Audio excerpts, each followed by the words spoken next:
ಇಂದೇ ಡೌನ್ಲೋಡ್ ಮಾಡಿ ಮತ್ತು ನಿಮ್ಮ ನೆಚ್ಚಿನ ಶೋಗಳನ್ನು ಆನಂದಿಸಿ.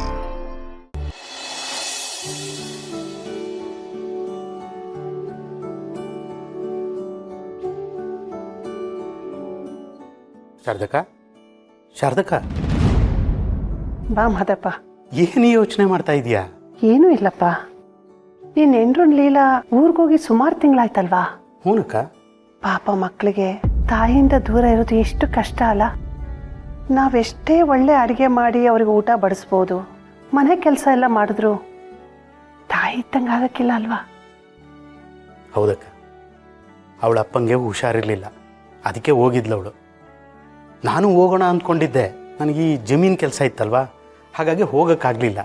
ಇನ್ನೇನು ಬಂದ್ಬಿಡ್ತಾಳೆ ಬಿಡು. ಸಂತೋಷಪ್ಪ. ಆದರೆ ಮಾದಪ್ಪ, ಒಂದು ಸಮಸ್ಯೆ ಐತೆ. ಸಮಸ್ಯೆನಾ? ಏನಕ್ಕ ಅದು? ನಾನು ಈ ಮನೆಗೆ ಬಂದು ಸುಮಾರು ತಿಂಗಳಾಯ್ತು. ನಿನ್ನ ಮಕ್ಕಳಿಗೆ, ರಶ್ಮಿಗೆ ನಾನು ಯಾರು ಅಂತ ಗೊತ್ತಿಲ್ಲ. ಆದರೆ ನೀನು ಹೆಂಡ್ರು ಲೀಲಂಗೆ ನನ್ನ ಮುಖ ಗುರ್ತಿಡ್ದು ಊರಿನವ್ರಿಗೆಲ್ಲ ಹೇಳಿಬಿಟ್ರೆ ಕಷ್ಟ ಆಯ್ತದಲ್ಲ. ಅದಾ ನಿನ್ನ ಸಮಸ್ಯೆ? ನೀನೇನು ತೊಂದರೆ ಮಾಡ್ಕೋಬೇಡ ಶಾರದಕ್ಕ. ಲೀಲಾ ನಿನ್ನ ಮುಖನೇ ನೋಡಿಲ್ಲ. ಹೌದಾ? ಹೆಂಗೆ? ನನ್ನ ಮದುವೆ ಟೈಮಲ್ಲಿ ನಿನಗೆ ರತ್ನನ ಹೆರಿಗೆ, ಅದು ಅಲ್ಲದೆ ದೂರದ್ದೊಂದು ಹಳ್ಳಿಯಿಂದ ಅವಳನ್ನು ಮದುವೆ ಮಾಡ್ಕೊಂಡು ಇಲ್ಲಿಗೆ ಕರ್ಕೊಂಡು ಬಂದೆ. ಆಮೇಲೆ ನಿನಗೆ ಗೊತ್ತಲ್ಲ ಶಾರದಕ್ಕ, ಮಿಲ್ಟ್ರಿಲಿದ್ದೆ ನಾನು, ಅಲ್ಲಿ ಇಲ್ಲಿ ಟ್ರಾನ್ಸ್ಫರ್ ಆಗೋದು, ನನ್ನ ಜೊತೆಗೆ ಇವಳು ಸುತ್ಕೊಂಡು ಬರೋಳು. ಆಮೇಲೆ ಇನ್ನೊಂದು ವಿಷಯ, ಅವಳಿಗೆ ಒಂದೇ ವಿಷಯ ಗೊತ್ತಿರೋದು. ಏನು? ಶಿವುಗೆ ಒಬ್ಬಳು ತಾಯಿ ಇದ್ಲು, ಅವಳಿಗೆ ಕಳಂಕ ಬಂದಿತ್ತು, ಅದರಿಂದ ಆ ಮಕ್ಕಳೆಲ್ಲ ಕಷ್ಟಪಟ್ಟಿದ್ರು ಅನ್ನೋದು ವಿಷಯ ಗೊತ್ತಿದೆ. ಬಿಟ್ಟರೆ ಅದೇ ನೀನು ಅನ್ನೋದು ಗೊತ್ತಿಲ್ಲ. ದೇವ್ರ ದೊಡ್ಡನು. ನನಗೆ ಅದೇ ಒಂದು ದೊಡ್ಡ ಯೋಚನೆ ಆಗ್ಬಿಟ್ಟಿತ್ತು. ಈಗ ಸಮಾಧಾನ ಆಯ್ತಪ್ಪ. ಅಕ್ಕ, ದೇವರು ಹಣೆಯಲ್ಲಿ ಕತೆ ಬರಿತಾನಲ್ಲ, ಒಂದು ಸಾಲು ಕಷ್ಟದ ಬರೆದ್ರೆ ಇನ್ನೊಂದು ಸಾಲು ಕಾಪಾಡೋದನ್ನು ಬರಿತಾನಂತೆ. ನೀನು ಏನು ಯೋಚನೆ ಮಾಡಬೇಡಕ್ಕ.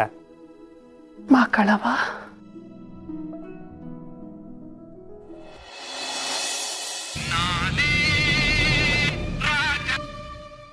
ಅಲ್ಲ ಬೇಬಿ, ಹಿಂಗ ಜೀವ ಬಾಯಿ ಬರ್ಸೋದು?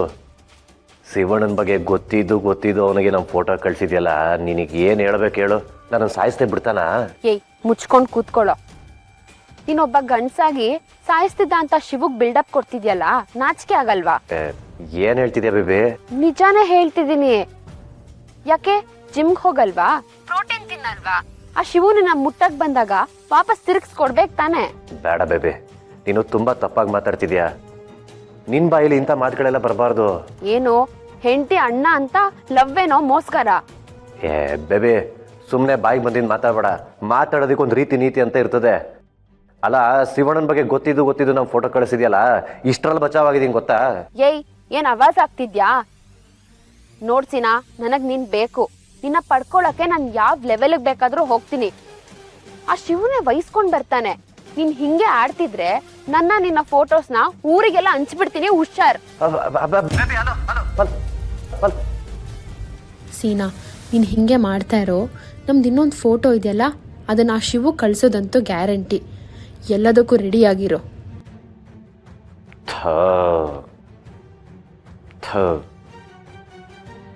ಇದನ್ನೆಲ್ಲ ಕೇಳಿಸ್ಕೊಳ್ಳೋ ಬದಲು ಹೋಗಿ ಸಾಯದೆ ವಾಸ.